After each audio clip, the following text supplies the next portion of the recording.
Yo, mambo vipi watu wangu, kama kao kama dawa, ni Tom P hapa once again, au sio?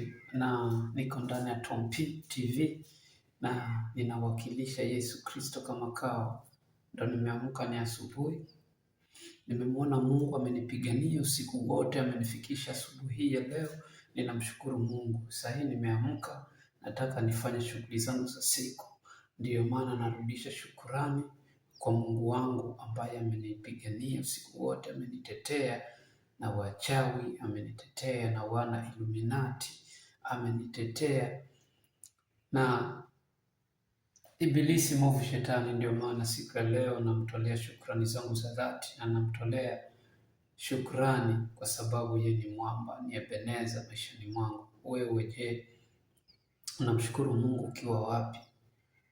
Tuungane pamoja asubuhi hii ya leo na tumshukuru Mungu. Niambie uko wapi kwa comment section, ili tukaweze kumwomba Mungu kwa pamoja. Na unanitazama ukiwa kaunti gani, ama unanitazama ukiwa nchi gani?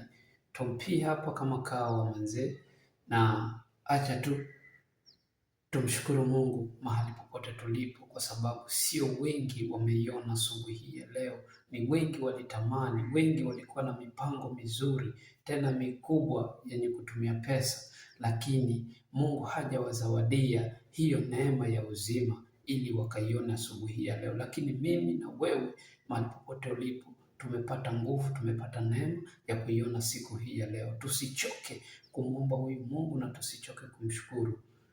Kwa hivyo turudi kwa shughuli zetu za kila siku na tumweke Mungu mbele, au sio? Kama kawa kama dawa mazee. Hadi wakati mwingine nitarudi tena mida ile ya saa 8 nitakuwa hapa, tutaongeleshana kama kawaida mazee, kwa sababu sisi ni wana, sisi ni familia, au sio? Pamoja.